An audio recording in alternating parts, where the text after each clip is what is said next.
I'm Mike Messier. Welcome to Messier Mantra. Chris Fisher is my guest. Hey, Chris. How you doing, Mike? Good.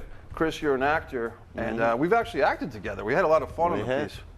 That was Barstool Stories 2. My first time doing live theater, actually. And you did a good job, man. It was fun. We had a lot of fun. That was it Article 24? Yeah. Or was it? I thought it was called Article 24, or maybe I'm wrong, but it was like a bar, restaurant. Yeah, I think you're right, yeah. Yeah, the Barstool Stories, and then Scott Bannister kind of produced this evening of live theater. You and I, and what was our actress? Ellie Escobar. Yeah, she was great. Yeah. We had a lot of fun, man. That was fun. And I get to know you, you were doing some kind of workshop producing work up in the Boston area as well, too. Yeah, Boston Stray on Acting Studios. Yeah. And you're also an actor, because when I first saw you, you were acting yourself. How did you get involved in acting in the first place? That's a long story. I very first got involved with acting in high school. One of my friends who worked with me had a sketch comedy show on local cable access. It's like a really low budget Saturday Night Live. He asked me to be on that, and I had never done any acting, any drama club or anything like that in high school, but I fell in love with it almost immediately. I found it very therapeutic, because especially back then, I'm still pretty shy, but back then I was wicked shy. Right. So it was a way for me to come out of my shell, and I love doing comedy. I love making people laugh. So then I went to college for psychology. I totally forgot about the acting, and it was a different world back there. Technology wasn't quite what it was today. The internet wasn't quite where it was. We didn't have the tax credits in place, so there wasn't really, there was the indie industry, but there wasn't a film industry in Boston, so to speak. So I sort of just forgot about it and went to do psychology and that whole thing. Ended up bouncing around for like 10 years from job to job, just sort of, drifting through life without really a purpose. I wasn't really happy. And I ended up I saw an open call for an Adam Sandler movie, of all things. That's My Boy, with Andy Samberg down on the Cape. So I convinced a couple of my friends from work to go down on the casting call with me. Ended up getting one day a background on that, which was, minor non-speaking role. Our scene was even cut from the movie. But I just had so much fun on set, especially being on a big, multi-million-dollar set like that, which was so different from what I had done in high school. I just fell in love with the whole process all over again, getting that behind-the-scenes look, and just all the great people that you meet, creative, dedicated people that do acting and filmmaking. So from that one day of background work, I fell in love with it all over again. Then I kept doing background, and then eventually I wanted more. I wanted, speaking parts. I wanted auditions. I wanted to, have a fully fleshed out character. So I started auditioning on the indie scene and all that. And that was about 7 years ago, I believe. So, yeah, I remember That's My Boy. I was on set for a couple of days. It was like 2011, 2012, something like that. Yeah. I keep going. Yeah. Yeah. And so I've just been, auditioning, doing student films, indie films. Whenever the big movies come to town, I try to get on those in whatever capacity I can. And it's funny, because I've been doing it so long now that I've actually started to move behind the camera a little bit. I've directed before. I directed my first film for the Providence 48-Hour Film Festival last year. Right. I've done scripty. I've gotten a lot of work doing videography and photography. I've gotten very into still photography lately as well. But yeah, I just like doing anything involved with the filmmaking process. Nice. Before we move on, let's take a look at your acting reel. Sure. So, folks, right here on Messier Mantra, we're going to take a look at Chris Fisher's acting reel. Let's check it out. Bet you can't get that girl's number.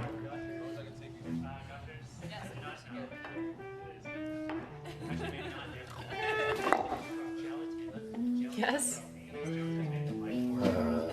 Can't tell if you're happy to be eating with us or if you're gonna kill us all in our sleep. Shut the fuck up. Sorry, what? I said hurry up and eat before we get a call. Oh, that's weird. Sounded different the first time around. Jenkins. Now you know neither of those excuses was gonna fly with me. Cleaver time? Cleaver time. Enough! Perry, over there! Alex, over there! Just take a deep breath. What are you going to do? Lucky for him, I have some medical training. Take a deep breath in. What are you?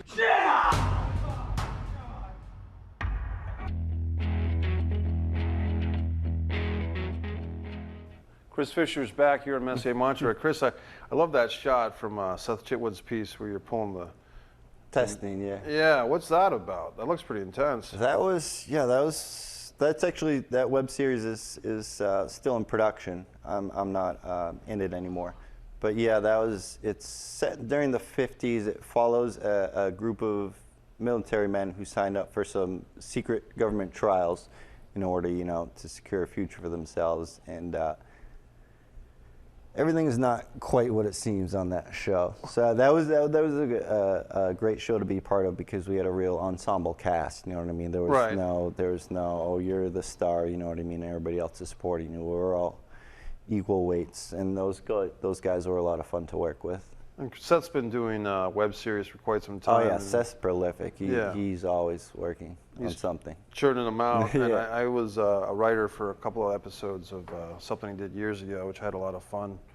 Yeah, he had a nice setup there. So that's pretty impressive that you guys. I mean, that wound looked pretty convincing. Yeah, I forget who did the SFX on that, but it was a lot of fun to pull that scalpel out of his leg. I was curious because there's a moment where you're kind of looking at the camera. Is that part of the scenario where your character is kind of making asides to the audience, or? I believe for that scene they had it was like we're being monitored. Right. And so we were trying to get somebody in there to help us.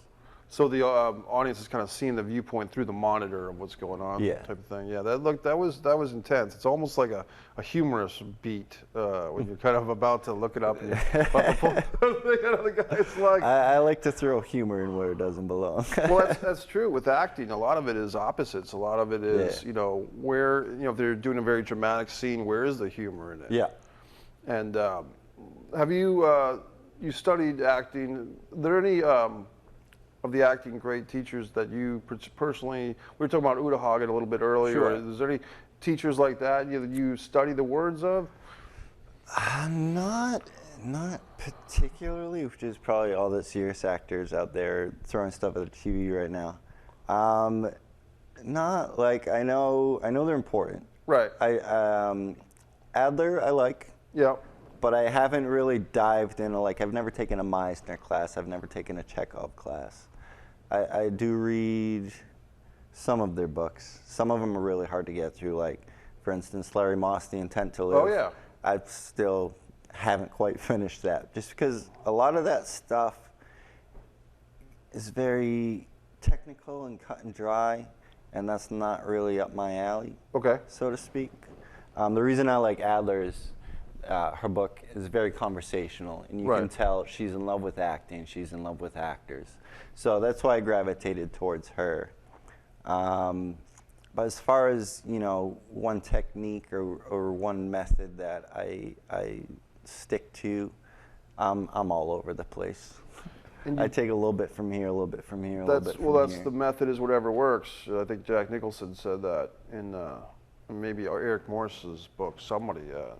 I've read a lot of these books, and a lot of them seems to be like whatever you can do as an actor to make it work for you, because it's such a personal thing. Exactly. That's what I'm a big believer of, that principle. There's no one universal method or technique that's going to be the answer for everybody. I think it's up to the artist, and it's not just actors, any artist across any discipline. It's really up to them to find their own path and create their own process. I mean, when we worked together, it was an interesting night. We went on, me, you, and Ellie went on last to this kind of live show and environment. And without getting too detailed, some of the issues we were dealing with was we were in an unconventional environment. Remember that? It was a loud bar. It was not, a quiet theater where everybody's quietly sitting at attention. Yeah. So that was a good challenge in itself, because you're on a film set, for instance, quiet on set. Everybody's paying attention, everybody's focused, versus something like that. It's complete opposite, pretty much. And And what you've got to yeah. compete for their attention. So that was really interesting. It was rough, and there's fried pickles everywhere, and people are, waitresses are bouncing around, and then everyone's having a good old time. But I remember that night because what you and I and Ellie did is we kind of agreed, like, you know, we just didn't use the microphones because Yes. these lav mics were being used, and long story short, some of them were having some feedback issues. Yeah. And some people I talked to later didn't experience the feedback issues because depending on where you sat in the bar, you could either hear the audio perfectly fine, but where you and I were sitting was in the back, and it was like, oh, hearing all this distortion. Yeah. Which made us think, we got to just do this piece without the audio, and people seem to respond to it. Yeah, I think they liked the energy that brought. Yeah, because it was 'Cause, different. you know, if when they were nothing else. doing tragedies in Greece 2,000 years ago, they didn't have microphones, and they had to reach the whole amphitheater. Right. And then the trick to that is how do you project while staying in character without just being loud for the sake of, you know, letting the whole audience hear you.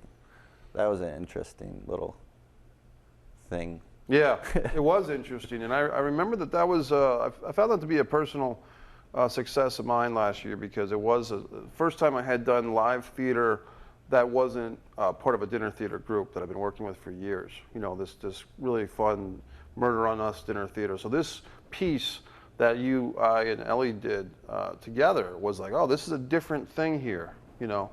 And it was a lot of fun. So I remember we worked together. And in fact, I brought a memento. You might remember I want you to have this, buddy. You can put this in your acting memoirs. Thank you. This was the hat that we had.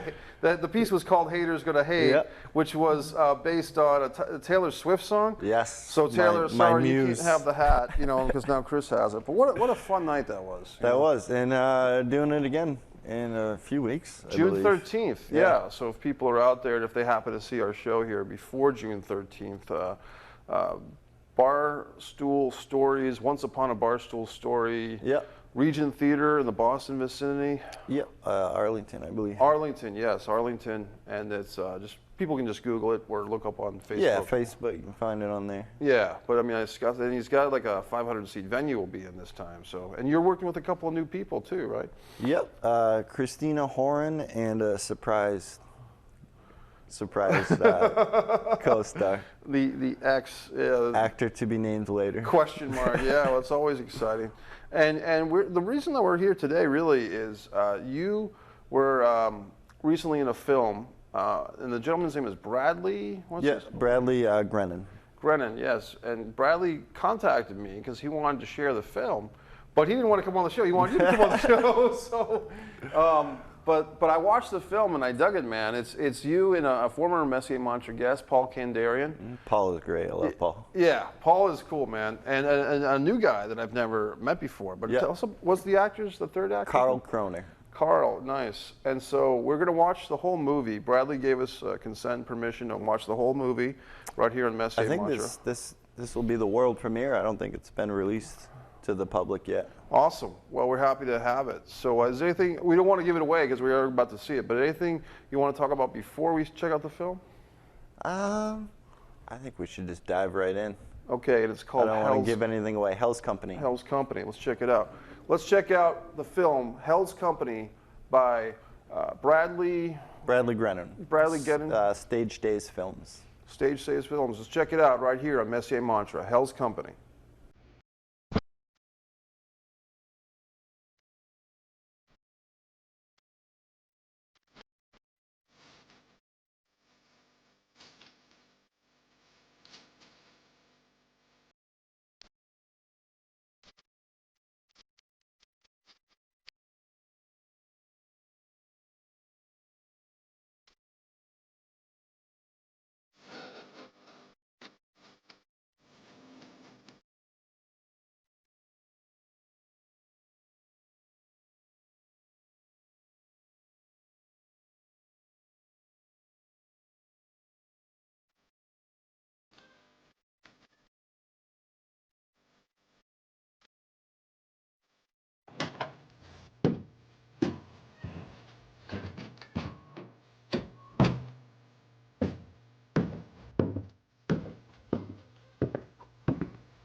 Come in.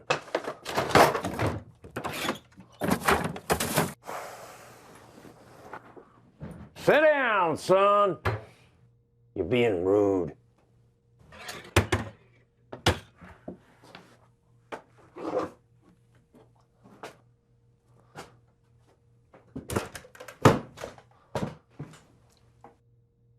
Judging from your wound, I'm assuming you're looking for supplies. I'll see what I have.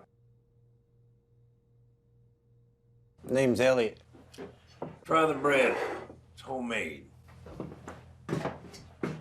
Ain't very good dry, and I'm all out of syrup.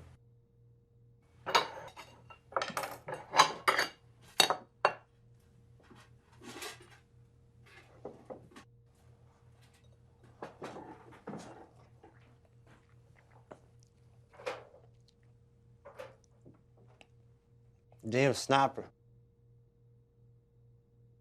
I was responding to a call just on the other side of the Texaco station. Over by Chapel Hill. It was quick.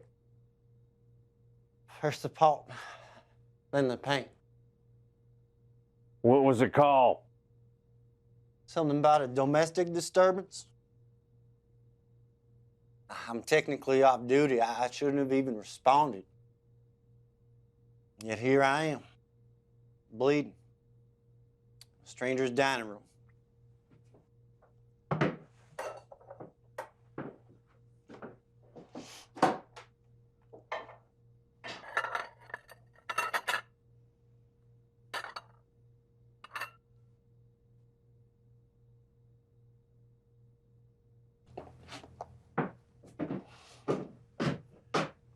Keep pressure on it with that. Don't worry about staining it. I got more.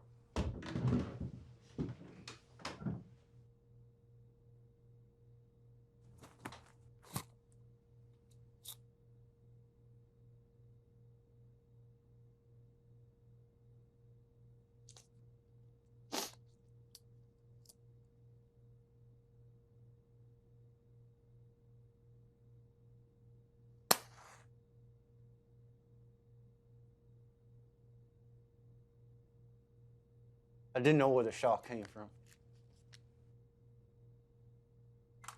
But I knew where it went. Straight through me. Directly into my tire. I didn't have a vantage point from where I was. But my next option was to run. So I did. Ain't much out here. Yours was one of the only buildings I saw in the distance.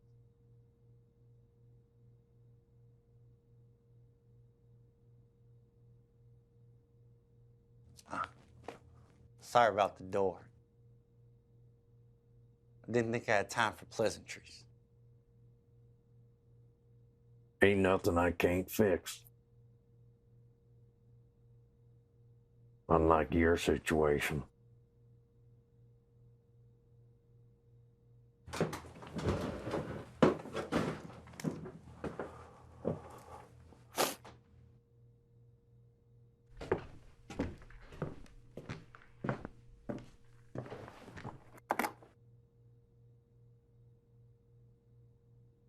Yes, ma'am.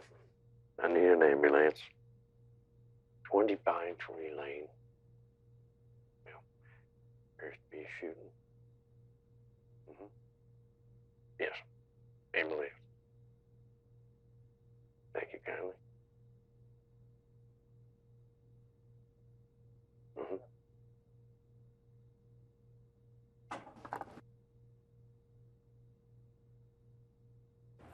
Emergency services are a little slow this far out.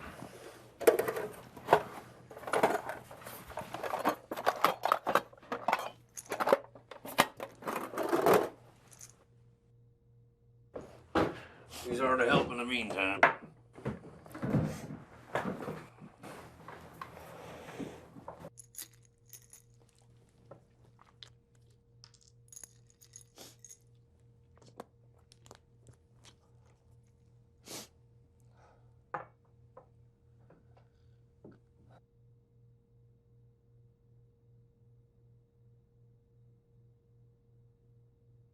So,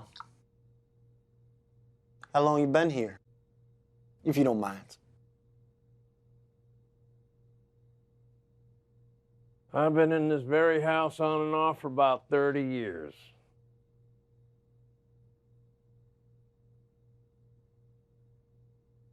And, just been you this whole time?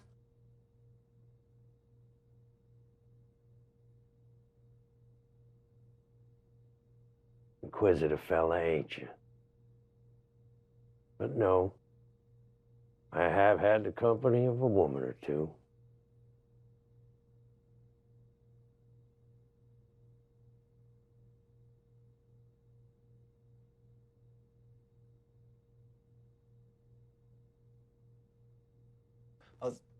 Thank you for the food. Not many people can bake pumpkin bread.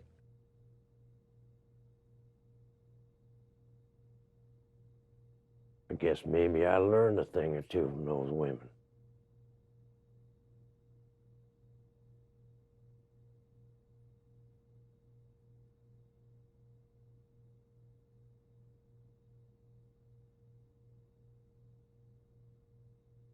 My wife tries to cook, but she ain't no baker. My daughter, on the other hand, she can make a mean batch of biscuits. Heck, who knows? Maybe it skips a generation.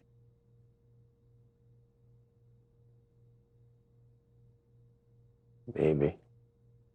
But you know, like mother, like daughter.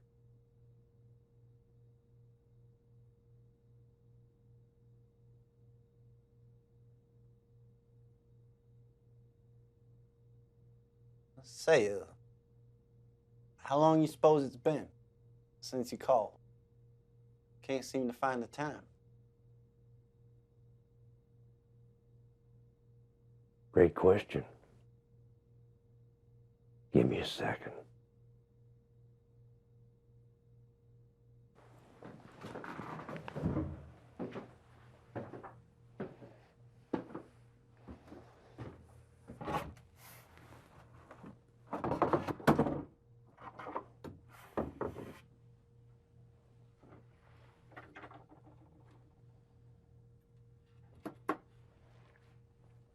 In about 9 minutes.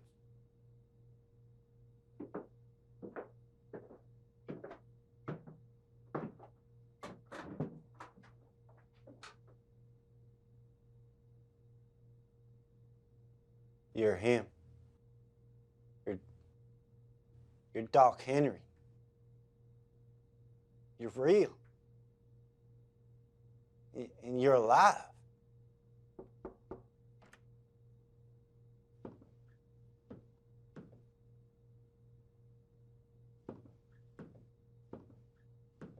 Reverend, what the hell are you doing here? Sheriff, you've looked better. Sir, I seem to have a flat. I'm just at the end of your driveway. I was wondering if you have a phone I could use to call a truck. No need for a truck. Think I got a jack. Feel free to help yourself.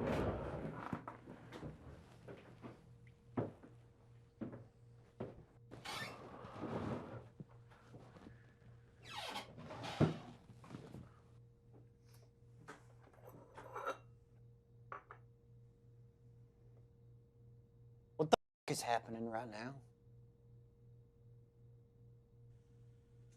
I don't know what you're talking about, son. Do you know who that man is? No. Should I? That is Doc Henry. The Doc Henry. Son, if you're gonna be speaking nonsense... Why the f would I lie, Reverend? I saw the hat and the gloves. Now, I've seen enough photo evidence to distinguish him from any other pair. That is him, I'm sure of it. I've watched you grow. since you were a young punk working a beat. Now, you're the mighty sheriff who gives a shitville. I've seen you do some stupid stuff, but this is the stupidest. Doc Henry is long gone. Wouldn't surprise me if the devil himself came to get him.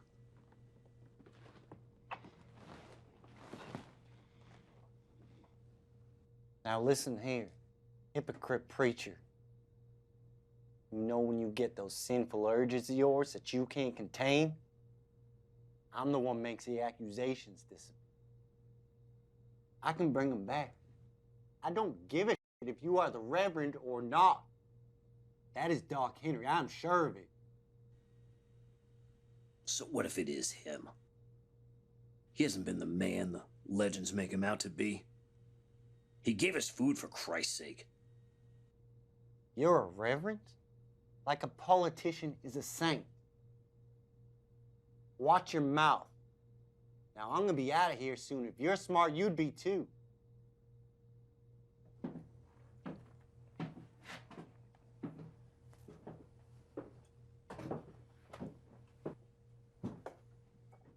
Couldn't seem to find the jack. It must be buried somewhere on the property. You can use that, though.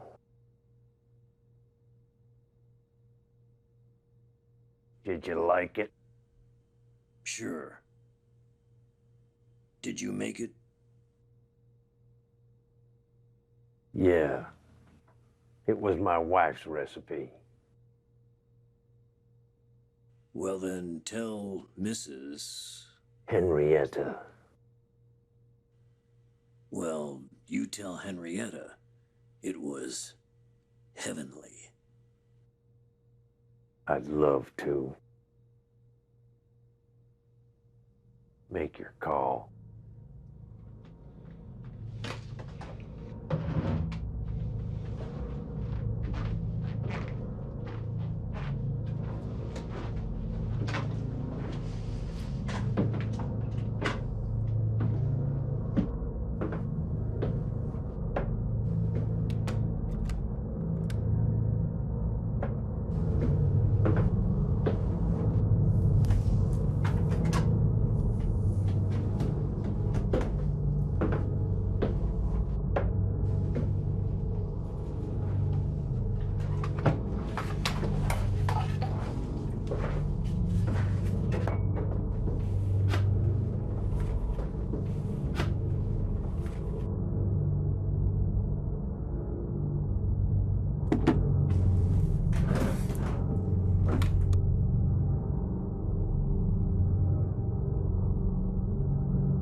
There wasn't any dial tone.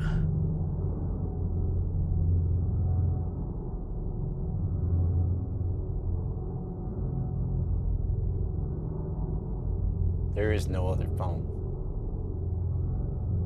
Is there? Can't say there is. Must be broken. Lila was the only one to use it. Don't think it's been touched in years.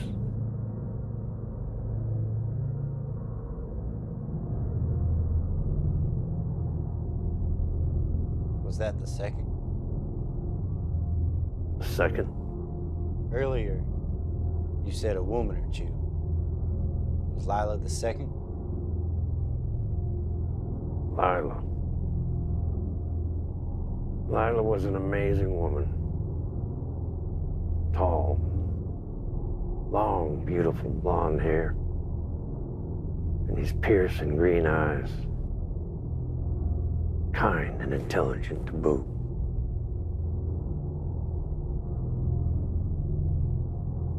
She sounds breathtaking.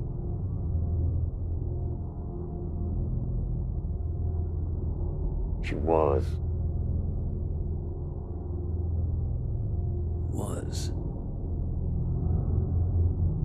She took her own life.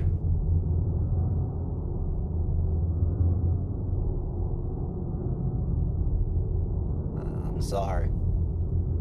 I can't even imagine losing my spouse.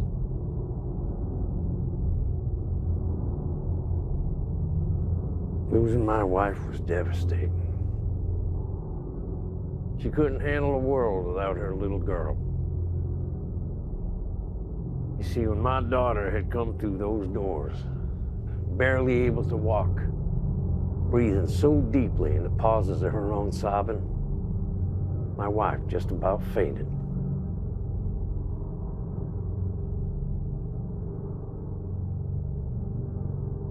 I'm sorry.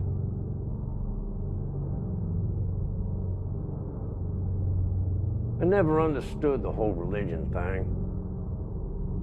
But Lila, she was a good Christian girl. She couldn't take the pain no more. Living every day knowing that a man could do that to her. And not any man, a man she trusted. The only man who is untouchable around here. Just like that, our Lila ended her life.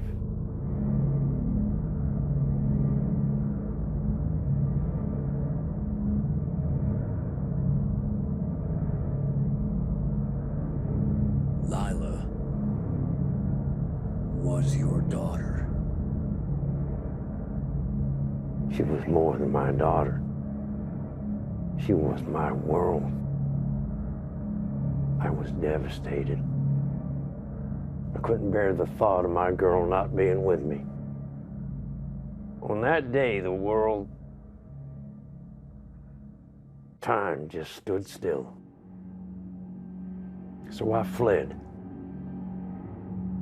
To blow off steam the only way I knew how. With me being gone, Henrietta did the only thing she could. She went to the police. She was told nothing could be done. There was no evidence to prove the guilt of the man we knew did it. As if our daughter's final words weren't evidence enough.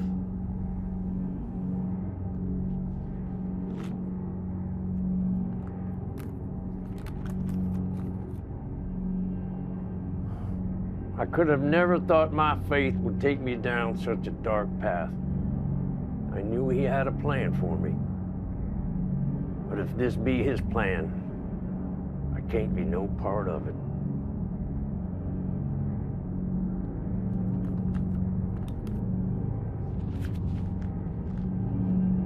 When the police came into this very home and told her nothing could be done, my wife lost all hope.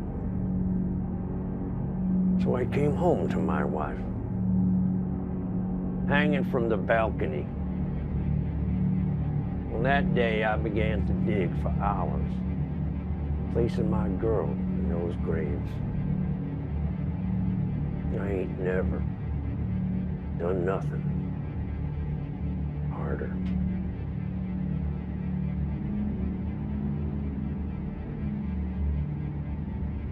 Why?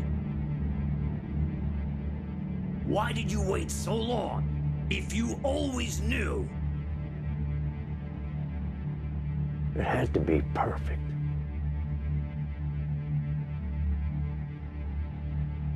But how? How did you know? How did you know that I'd come here, that the Reverend would come down the street? Besides this very house, the only thing this far out of the city is the chapel on Chapel Hill. Ain't many roads leading back to town except this one. But me? What about me? I called in a domestic abuse to the station. When asked, I stated that the woman was in need of immediate help, that the situation was dire. Knowing that the station, your station, would put it out over the radio. Who else would answer the call of a damsel in distress but our noble sheriff on his mighty steed. It was a risk, I admit. But here you are.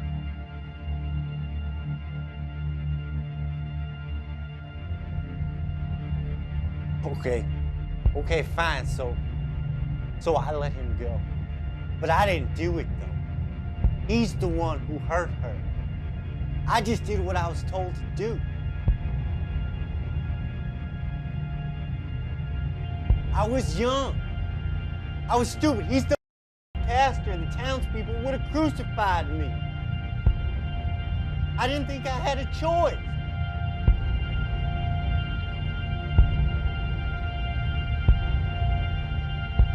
Then do it.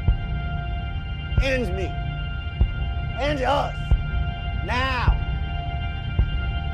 Why make us wait?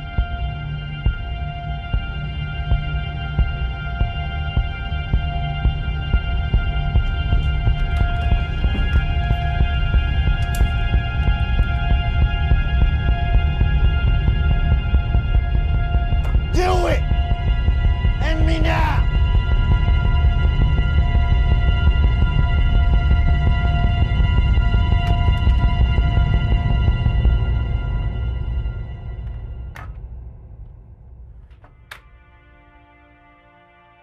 Why, dog? Why? Today would have been her 25th birthday.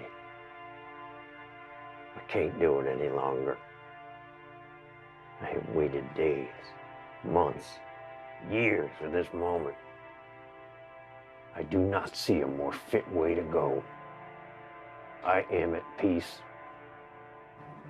End me.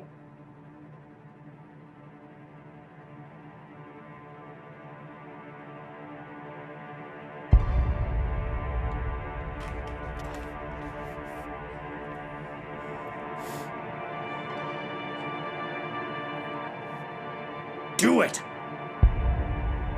Elliot! Now! Kill this piece of shit! For everything this man has done, he deserves to die. No man more worth killing than thee, Doc Henry.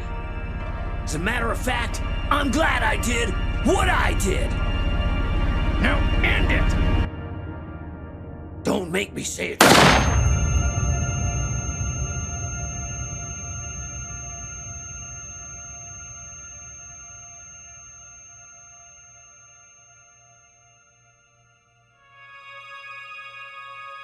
There.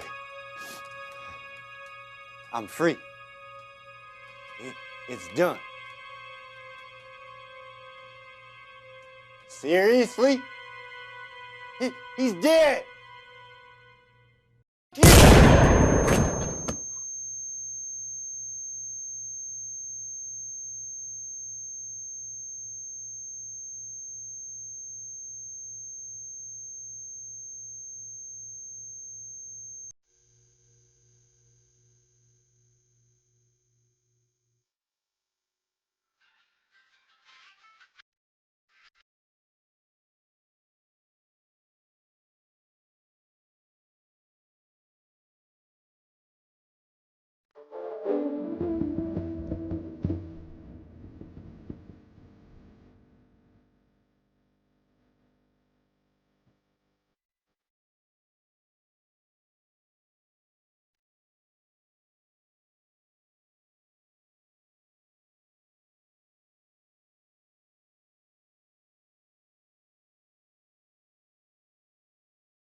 Well, that's an intense film.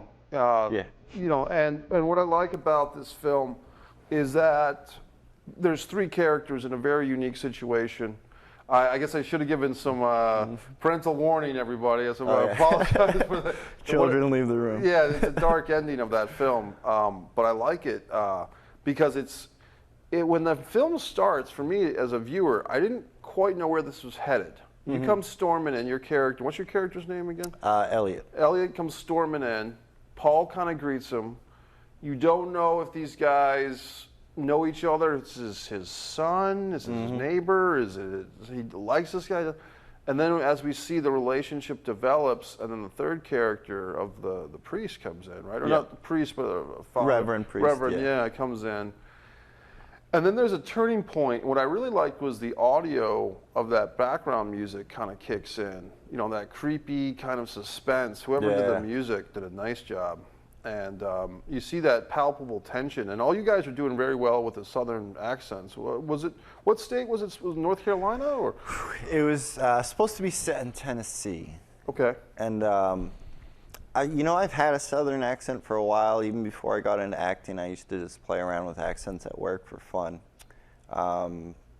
And it's probably more of a Texas accent, the one that I'm used to. But when we were at the table read, Bradley mentioned, it's set in Tennessee. It's probably characters should have a twang, but don't try to force it, because when an actor is trying to force an accent, it can be a distraction. Right.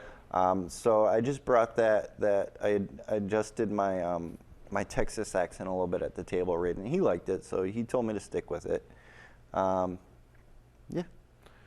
It takes place. Well, it doesn't. I remember the word Chapel Hill was used, right? So I was thinking North Carolina, because there's a Chapel Hill, North Carolina. Oh yeah. Yeah, there's one of the colleges, UNCCH, University of North Carolina, Chapel Hill, is a big school down there, and then it is kind of a moral thing, as we just saw, where his wife and his daughter are now dead, and he's telling you, he trusts you enough, or is putting you on the spot in that moment to kill him, put him out of his misery. Yeah. And your character kind of, it's funny as I was saying you, but it's really your character, but whatever it is, you're kind of choked up, or you're kind of frozen, and then that's when the evilness of this reverend kind of comes in. Yeah, He's cheerleading. And it was definitely a thing where, how did you guys, because I'm watching this thing break down, I'm like, okay, this is pretty cool, because what a moral dilemma these 3 guys are in here. And your character is really in a moral dilemma, because to kill a guy, he's asking you to, and it's kind of like, here's your opportunity to put this guy out of his misery and walk out of this situation, although emotionally scarred. How did you, as an actor, prepare for this moment? So that's a good question. Yeah. It's funny, because there's only so much preparation that you can do. You can have an idea of, how you're going to perform the scene, but it's not really finalized until you're filming and you're reacting off of, the other actors that are in the scene. So fortunately, Carl plays a great creep. So he made that decision of when I'm going, back and forth with the gun and having my little moral dilemma of that last line that he says, or he's like, I'm glad I did it, or whatever. Right. So at that point, you don't even need preparation. It's just the character reacting to, what he hears and what's in front of him. Because one of the reasons I fell in love with the script and I wanted to do the project so bad is because it's one of those movies where, a lot of the drama and the conflict happens between the lines. So it's, regardless of how I say a line or whatever, all the stuff that's going on in his head, that sort of transcends, all the dialogue, which is, you don't get to work on scripts like that too often. Right. At least on the indie scene. No offense to all the indie writers out there. But yeah, it was that moral dilemma that he goes through. It's like, how can you? It's tough. How can you prepare for that? You know what I mean? It's because obviously, you know, I've never been in that situation. So it's just a matter of taking everything that mostly Paul's character was saying to me, who was Doc Holliday, and sort of just internalizing that and thinking, you know, oh my God, you know, I as character am responsible for the unfortunate death of not only his daughter but also his wife, who both took their own lives, and it's, you know, that's gotta throw any normal person for a loop. Right. How do you deal with that, and how do you justify it? My character kind of justified it by saying, you know, oh, I was young, I was just following orders, and then that gets to the whole, you know, timeless debate of what is evil, you know? Right. Were all those soldiers, you know, in World War II, were they all evil people? Were they just following orders? And, you know, just like life, the answer's usually somewhere in the middle. It's usually develop shades of gray, so to speak. Yeah. You know, people like to put cookie cutter answers on things sometimes. Yeah, life's not that simple. No, it's not. And you made a great point. I mean, you talk about, you know, the Nazis in Germany, or these officers, they at some level, at least you'd like to hope to think that they feared for their own lives if they didn't follow these god-awful orders. But the word complicity comes to mind, because when people are complicit in acts of evil, they turn the other cheek, or they look the other way, or they're just doing their job, and they don't, then it's a question, does that make them evil as well? Is lack of action actually an action of evil if the only action to really do is to go out of your way to be good, you know? And those Good Samaritan laws and so forth come into effect, and there's all types of moral questions to be examined. That's what I love finding in a film or a script or a character, is something that's going to make you ask those questions, something that's going to make you think. You know, it's great to go to a theater and be entertained for 2 hours and walk out and say that was great, but then never think of it again. Right. It's another thing to be involved with a project that's going to make people, you know, question. Are there actors or filmmakers or types of projects that you'd ideally like to get involved with at some point in your career, Chris? Oh, there's all types of projects. I love playing, you know, all sorts of different characters. The more I can stretch myself away from my own persona and a character that I play, the more I look forward to that script.